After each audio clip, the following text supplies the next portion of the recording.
नमस्कार मित्रों, मेरा नाम है विजय शंकर सिंह और मैं शेयर बाज़ार पर नियमित रूप से वीडियो लेकर के आता रहता हूं। इसलिए जिस किसी को भी निवेश, म्यूचुअल फंड, शेयर बाज़ार, अर्थशास्त्र आदि विषयों पे जानकारी चाहिए, वह हमारे चैनल को सब्सक्राइब कर सकता है।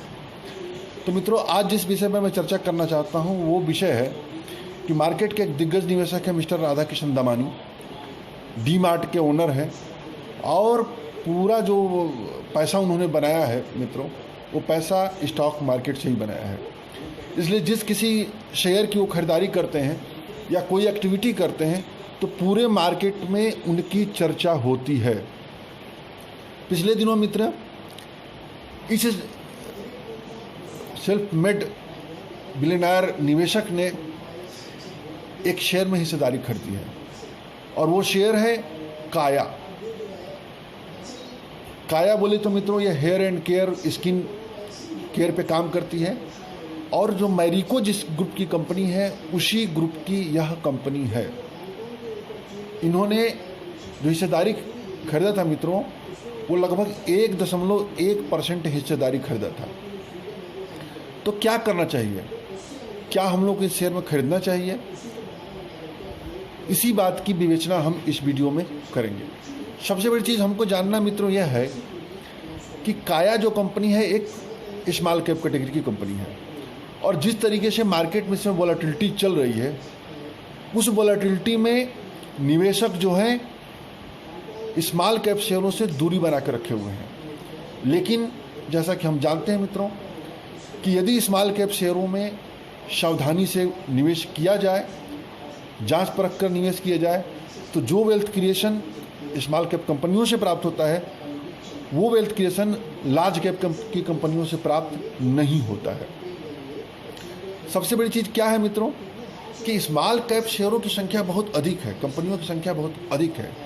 इसलिए विकल्प जितने अधिक होते हैं कन्फ्यूजन उतने अधिक होते हैं।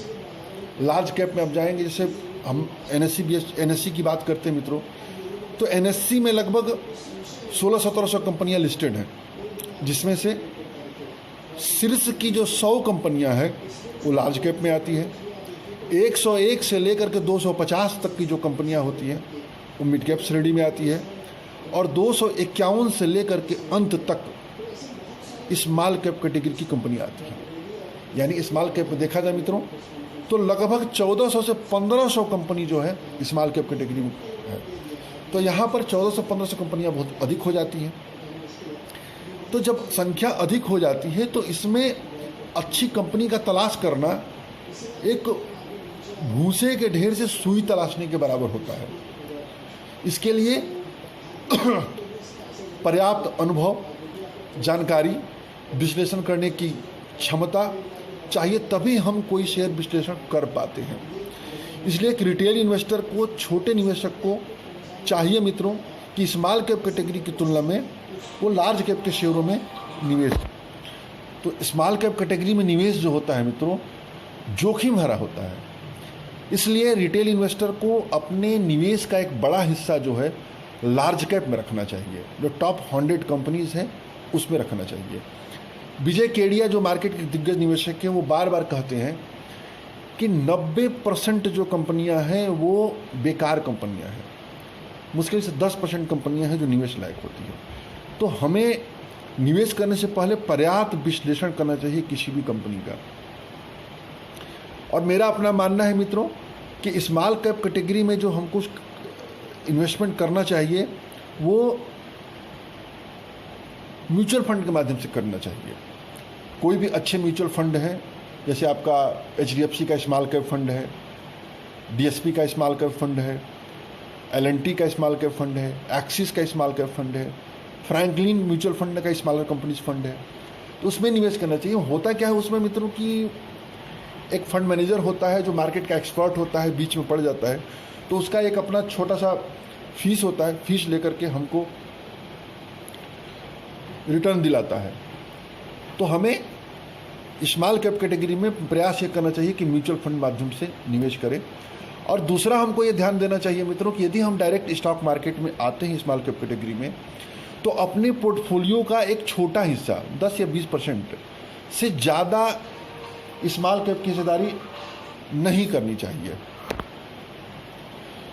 एक और चीज़ ध्यान देना चाहिए कि जब तक हमारे निवेश का जो होराइजन है, जो टाइम ड्यूरेशन है, 7 साल 8 साल नहीं हो, तब तक हमें स्मॉल कैप कैटेगरी में इन्वेस्टमेंट नहीं करना चाहिए।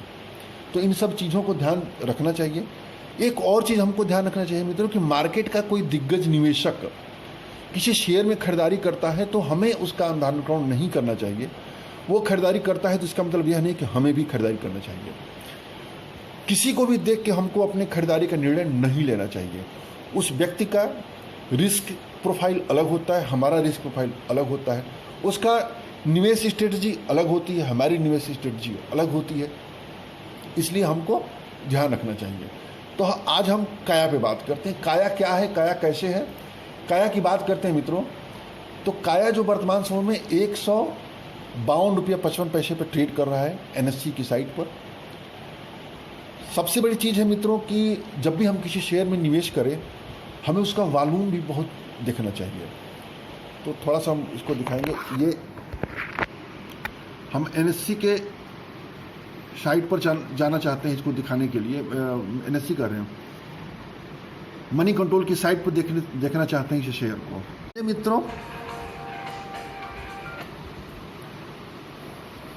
काया की खुला हुआ है, देखिए 152 रुपये 55 पैसे पर कल क्लोज हुआ है, 5% बढ़ करके बंद हुआ है। हमें किसी भी शेयर को देखने से पहले मित्रों हमें इसके वॉल्यूम को भी जरूर ध्यान दें। देखिए ये जो वॉल्यूम है, ये जो पोर्शन वॉल्यूम दिख रहा है, इसको जरूर ध्यान देना चाहिए। आप इस शेयर का देखिए NSE पर वॉल्यूम जो है मात्र 5197 है, यानी इसमें एक रिटेल इन्वेस्टर कभी भी ट्रैप हो सकता है। 5197 यानी इस शेयर को किसी भी ऑपरेटर को चलाने के लिए यदि 70-80 हज़ार रुपया उसके पास है तो इस शेयर को ऑपरेट कर सकता है, क्योंकि वॉल्यूम इसका 5197 है मात्र। तो हमें वॉल्यूम को जरूर ध्यान चाहिए। इसलिए मेरे नज़र में वॉल्यूम के नज़रिए पर ये कंपनी सही नहीं है, इसलिए हम इसको एक क्राइटेरिया अलग हो गया। दूसरा क्राइटेरिया हम देखते हैं इसका, देखिए 52 वीक हाई देखेंगे मित्रों तो 642 है, और 52 वीक लो देखेंगे तो 93.70 है, यानी 93 रुपया है। तो 52 वीक लो से आप देखेंगे तो 50% से ऊपर बढ़ चुका है। ये कोई कैटेगरी नहीं हो, से चलिए ठीक है, कोई बात नहीं।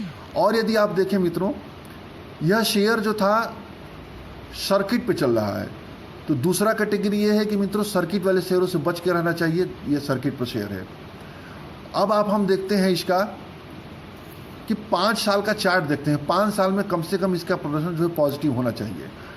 देखिए 5 सालों का ये चार्ट है मित्रों, 5 सालों के चार्ट में यह कहीं भी प्रदर्शन अच्छा नहीं कर रहा है। ये जो ये जो रेखा है मित्रों, नीची जाती हुई रेखा है, उस लिहाज से हमको ये खरीदारी नहीं करना चाहिए। मतलब दूसरा जो क्राइटेरिया है, दूसरा क्राइटेरिया ये गलत साबित हो गया। मूविंग एवरेज देखते हैं मित्रों, तो मूविंग एवरेज भी एक बहुत बड़ा क्राइटेरिया होता है। देखिए 200 दिन का मूविंग एवरेज 300 है, अर्थात इससे नीचे है, फिर अच्छी बात नहीं है। 100 दिन का 237 है, इससे भी नीचे है, ये भी सही नहीं है। 50 दिन का 138 है, 20 दिन का 137 है, तो ये 50 दिन और 20 दिन के मूविंग एवरेज के ऊपर ट्रेड कर रहा है। लेकिन 100 और 200 के दिन तो लॉन्ग टर्म का जो होराइजन है मित्रों, उससे ये नीचे ट्रेड कर रहा है। और आगे आते हैं, देखिए मार्केट कैपिटल इसका मात्र 201 करोड़ है, तो बहुत ही कम। ये माइक्रो कैप कैटेगरी का कंपनी है मित्रों। हमें किसी भी शेयर में तब खरीदारी करनी चाहिए, कंपनी को ध्यान देना चाहिए जो कम से कम मार्केट कैपिटल 1000-2000 करोड़ के ऊपर हो। ये 201 करोड़ मतलब बहुत ही छोटी कंपनी है। PE इसका देखिए कुछ भी नहीं दिखा रहा है। बुक वैल्यू 122 है, यानी बुक वैल्यू के बिल्कुल करीब शेयर ट्रेड कर रहा है। डिविडेंड यील्ड 0 है। डिविडेंड यील्ड भी होना चाहिए मित्रों, कि जिसकी भी कंपनी को हम शेयर लेवें डिविडेंड यील्ड जरूर रखना चाहिए। इसका ज़रा फाइनेंशियल हम देखते हैं, फाइनेंशियल चेक करते हैं मित्रों, तो आप देखिए ये रिटर्न रेशियोज देखते हैं, रिटर्न रेशियोज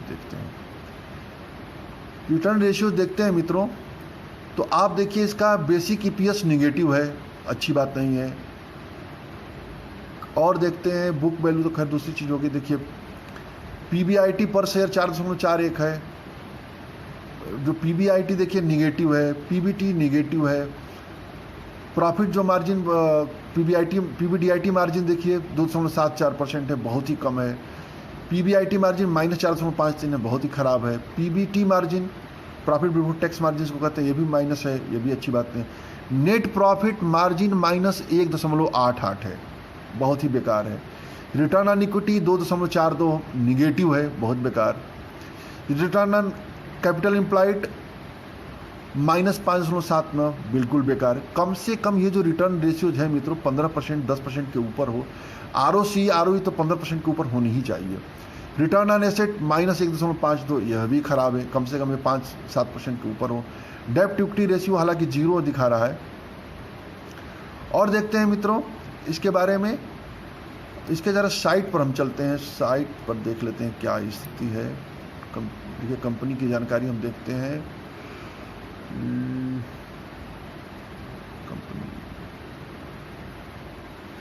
कंपनी इंफॉर्मेशन ये ठहरा। अब ये देखिए ये है काया, ये कंपनी जो मैरिको कंपनी है उसके मैनेजमेंट की कंपनी है। तो मैनेजमेंट में तो कोई प्रश्न चिन्ह नहीं है मित्रों, मैनेजमेंट बहुत अच्छा है। तो नो डाउट जब मैनेजमेंट अच्छा है तो कंपनी भी अच्छी होगी। लेकिन मेरे संदर्भ में मित्रों कि जब तक ये कंपनी अपने जो भी रिटर्न रेशियोज होते हैं सुधरता नहीं है, तब तक हमें एक रिटेल इन्वेस्टर्स को इससे बच के रहना चाहिए।